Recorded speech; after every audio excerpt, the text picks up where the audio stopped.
you should have spotted that the suffragists used peaceful and legal methods and the suffragettes used violent methods. The National Union of Women's Suffrage Societies, the Suffragists, was set up in 1897. The leader was Millicent Fawcett. They held marches and organised petitions to try to get women the vote. Many MPs supported them, but the government wouldn't allow any time in Parliament to get an act passed. The Women's Social and Political Union, the Suffragettes, was set up by Emmeline Pankhurst in 1903. They began to use violent methods in 1905 because peaceful methods weren't working. Their methods gradually became more and more violent until Emily Davison threw herself under the King's horse at the Derby in 1913. This is the end of the section on the suffragists and the suffragettes. Now let's look at the effects of suffragette actions. Watch this clip, then pause the tape and make notes on the effects of the suffragette actions. By 1914, suffragist organisations had over 100,000 members. But their peaceful approach made little headway against the male power structures of Edwardian Britain.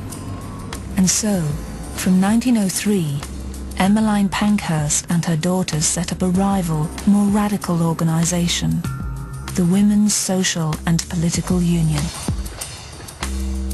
These suffragettes argued, "Don't let's wait to be given the vote. It's ours by right. Let's take it.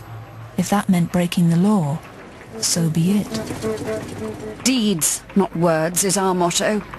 We want the vote, and we can see this so-called Liberal government is hostile to us getting the vote. So, we must fight this government until they are conquered or driven from office. From 1903 to 1914, the suffragette impact grew. Mass rallies resulted in clashes with the police. Pankhurst and others spent time in Holloway prison. They demanded to be treated as political prisoners. When this was refused, they went on hunger strike. They suffered force feeding.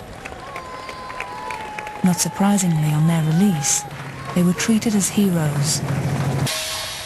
Of all the publicity stunts of the suffragettes, the most famous and the most tragic was that of Emily Wilding Davison, seen here with the Pankhursts in a picture taken by Christina Broome. In June 1913, Davison went to Epsom. She mingled with the crowd. She pushed her way to the front as the horses approached. Her plan was to rush onto the course as the King's horse, Amner, approached, thus throwing the derby. A photographer from the Daily Sketch was standing opposite as she made her move. The photograph he took records what happened next.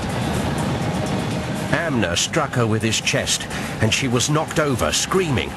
Blood rushed from her nose and mouth. The King's horse turned a complete somersault, and the jockey, Herbert Jones, was knocked off and seriously injured. An immense crowd invaded the course. The woman was picked up and placed in a motor car and taken in an ambulance to Epsom Cottage Hospital. Emily Davison died of head injuries 3 days later. The suffragettes organised a spectacular funeral. 2,000 suffragettes escorted her coffin. But the more extreme their tactics, the more they alienated contemporary society. They smashed windows, they bombed politicians' houses, and the public recoiled. Look at this. This is extraordinary. A suffragette given police protection from an angry mob. The scene took place in Criccieth in Wales in 1913. You read accounts of women caught by anti-suffrage mobs. She's in real danger. A group of men fought their way towards us, and they played a kind of rugby football with us, pushing us into the arms of another group, who in turn pushed us on. 2 youths held onto my skirt so tightly, I feared it would either come off or I'd be dragged to the ground. Eventually, we managed to board a tram car, the crowd speeding our departure with a shower of cabbages. By 1914, the debate raged. Were the suffragettes' tactics helping or damaging the cause? But then, such questions were swept aside by events on the European stage.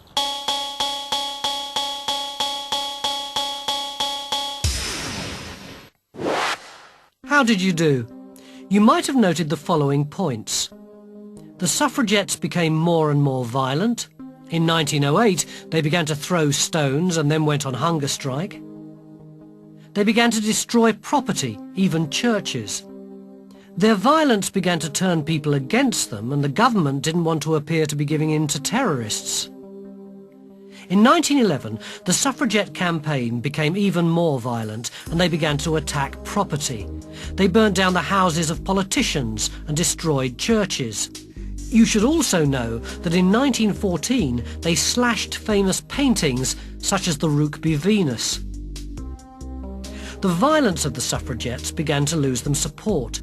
It's important to remember that in 1912 the suffragists broke away from them completely. As the suffragettes became more and more violent, the government didn't want to appear to be giving in to women who were behaving like terrorists. So that's the end of the section of the effects of the suffragette actions. So why did women get the vote? Watch the following clip, then pause the tape and make notes on why women got the vote. While thousands of men lost their lives in France, the women were called on at home to volunteer for service too.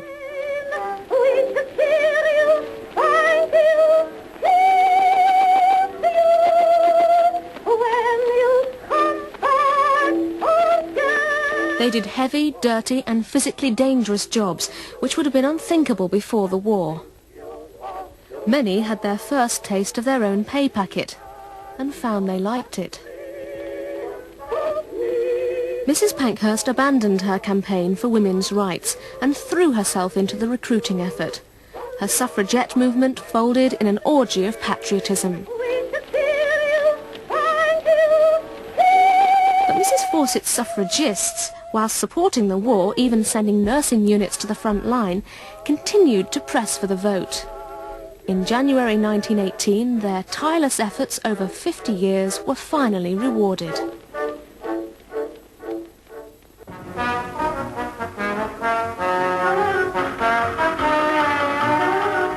Only a month after Armistice Day, all men, but only women over 30, voted in their first election. To the dismay of feminists, of the 17 women candidates, only one was successful, Constance Markowitz. But as a good Sinn Féiner, she refused to take her seat in the British Parliament. Elected in a by-election the following year, Nancy Astor became the first woman to take her seat in the House of Commons.